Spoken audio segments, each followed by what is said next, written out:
Halo, selamat siang, selamat pagi, selamat malam, selamat sore, dimanapun Anda berada teman-teman. Oke, kita sekarang bertemu lagi dengan saya, Kevin Ricardo Rambitupulu dari Fakultas Teknologi Informasi, Prodi Teknik Informatika di Universitas Kristen Satya Wacana.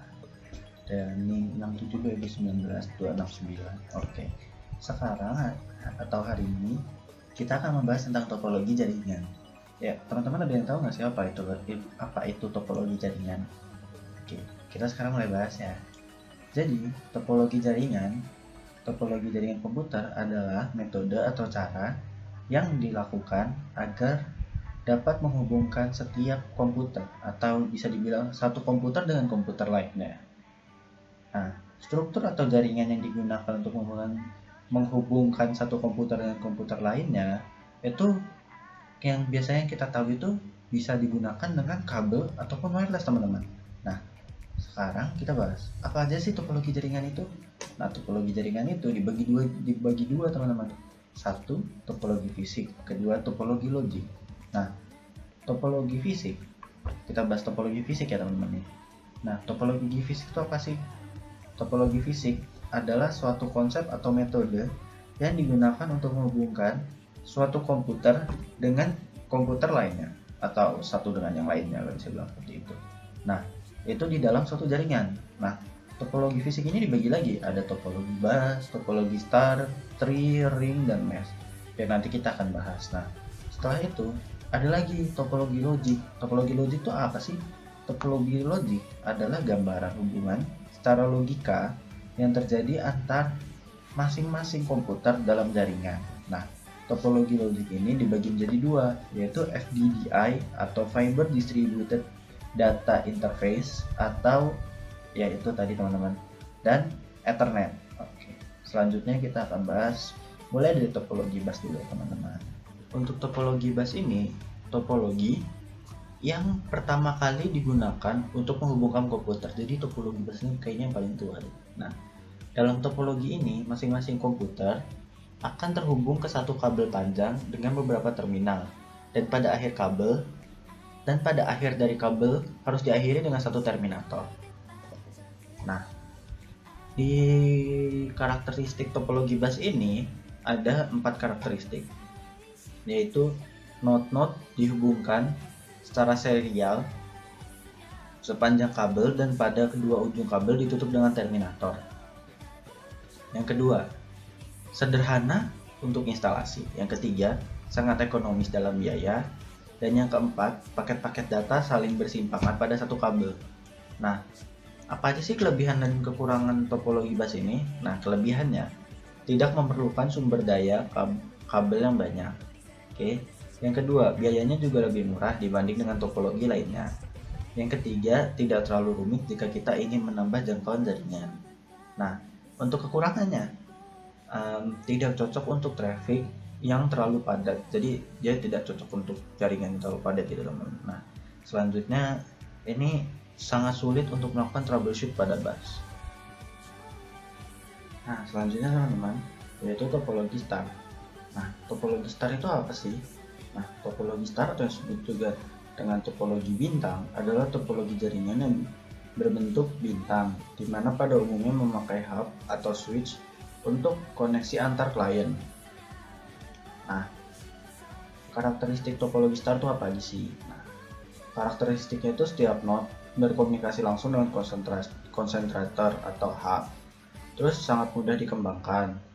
Terus tipe kabel yang digunakan itu biasanya pakai UTP teman-teman. Nah, selanjutnya kelebihan dari topologi star itu apa aja? Nah, kelebihannya jaringan topologi ini tetap berjalan baik walaupun satu komputer klien bermasalah. Nah, terus paling fleksibel dibandingkan dengan topologi yang lain. Nah, kemudahan deteksi kesalahan pada jaringan karena adanya kontrol terpusat pada satu kabel untuk satu komputer. Selanjutnya, tingkat keamanan data pada topologi ini cukup baik. Nah, selanjutnya kekurangan dari topologi star. Kekurangan dari topologi star ini adalah cukup ya terhitung mahal lah teman-teman, karena dia menggunakan banyak kabel. selanjutnya adalah seluruh komputer dalam jaringan ini akan bermasalah jika hub atau switch juga mengalami masalah. Nah, jadi kalau hub atau switch ada error nih atau ada masalah nih, seluruh komputernya nggak akan bisa masuk ke dalam jaringan itu, teman-teman. Nah, selanjutnya adalah topologi star ini sangat bergantung pada terminal pusat. Selanjutnya adalah topologi mesh. Ya, topologi mesh. Apa sih topologi mesh? Dari topologi mesh ini sebenarnya gabungan dari topologi ring dan topologi star. Ya, star yang tadi kita udah jelasin. Nanti ring nanti ya.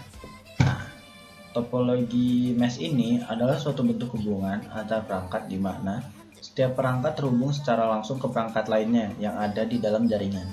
Jadi kayak setiap komputer itu bersaling berhubungan langsung gitu loh. Jadi nggak lewat perantara lagi. Nah, kelebihan topologi mesh. Kelebihan topologi mesh itu, topologi mesh mampu mendeteksi kesalahan atau gangguan dalam jaringan dengan cepat. Kedua, keamanan data yang di-sharing dalam jaringan topologi mesh dapat ditingkatkan sesuai kebutuhan. Nah, untuk kekurangannya, proses instalasi topologi mesh ini cukup rumit dan harus dilakukan oleh tenaga ahli di bidang komputer network ya, karena ya kayak misalnya ada tiga komputer itu saling berhubungan langsung gitu. Nah, itu jadi ribet kan. Nah, kedua, topologi mesh membutuhkan biaya yang lebih besar dibanding topologi lainnya karena memakai banyak kabel. Ya, kembali lagi kayak tadi, karena dia saling berhubungan tiap komputernya, jadi ya kabelnya makin banyak, semakin banyak komputernya semakin banyak kabel, jadi ya biaya yang digunakan lebih besar. Terus topologi mesh tidak bisa digunakan untuk keperluan sehari-hari karena jaringannya tidak praktis. Lalu proses konfigurasi ulang pada masing-masing komputer dan peralatan lainnya atau port input port I/O cukup merepotkan. Topologi tree itu adalah topologi jaringan yang merupakan gabungan dari topologi star yang dihubungkan dengan topologi bus. Jadi setiap topologi star akan terhubung ke topologi star lainnya menggunakan topologi bus ini. Biasanya dalam topologi ini terdapat beberapa tingkatan jaringan, dan jaringan yang berada pada tingkatan yang lebih tinggi dapat mengontrol jaringan yang berada pada tingkatan yang lebih rendah. Jadi misalnya nih, ini yang paling tinggi nih, nah dia tuh bisa ngontrol yang paling bawah ini loh. Nah, kayak gitu. Nah, selanjutnya karakteristik topologi tree ini apa sih? Nah, karakteristik topologi tree ini adalah berbentuk seperti pohon atau bercabang. Nah, ini kelihatan kan kayak dia ada cabang-cabangnya gitu. Nah, terus kedua, komunikasi antar kelompok dilakukan melalui sebuah hub. Terus ketiga, adanya hub pusat sebagai pusat data maupun kendali jaringan. Nah, kelebihan dan kekurangan topologi tree ini apa? Kelebihan, mendukung untuk diterapkan pada jaringan komputer dengan skala besar. Pengembangan jaringan atau penambahan klien yang berada di bawah hub pusat dapat dilakukan dengan mudah.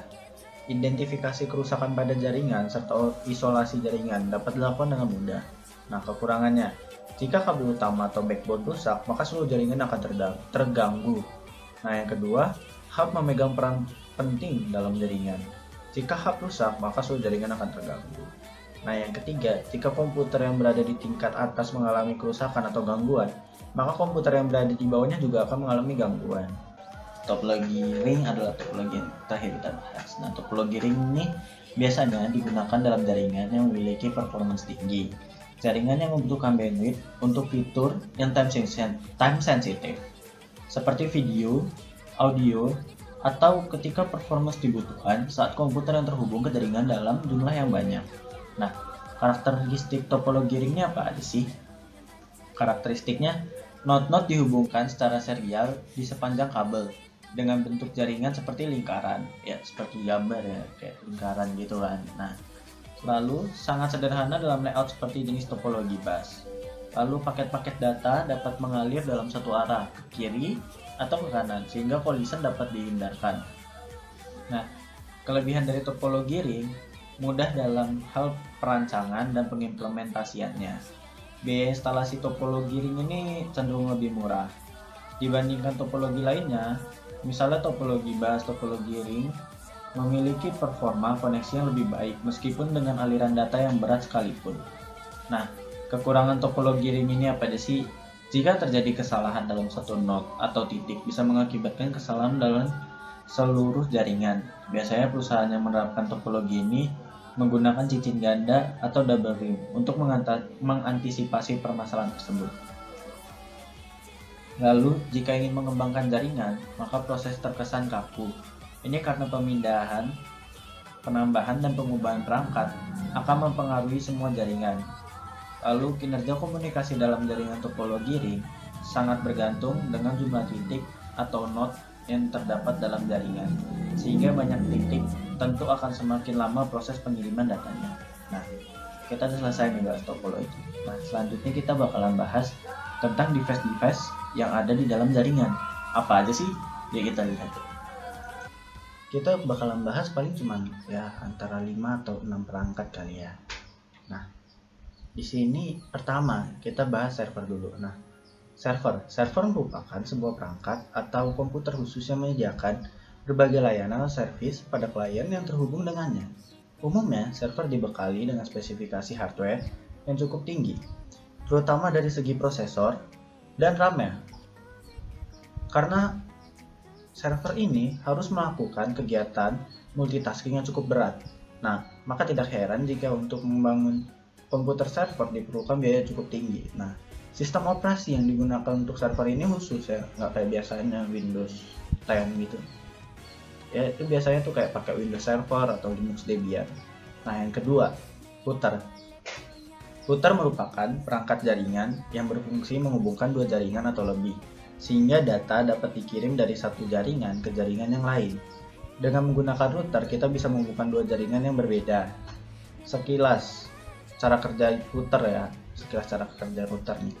Bisa dibilang mirip dengan bridge, ya ini sama-sama meneruskan paket data, membagi jaringan menjadi beberapa segmen, atau menyatukan segmen-segmen jaringan tersebut. Hanya saja router ini kalau dilihat pada OSI layer, dia itu pada lapisan ketiga. Nah, selanjutnya yang ketiga modem.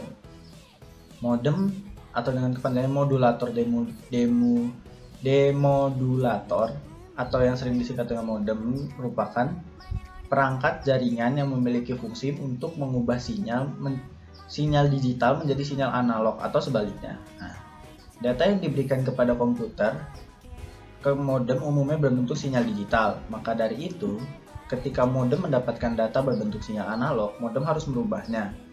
Nah, merubahnya jadi sinyal digital tadi kan, agar dapat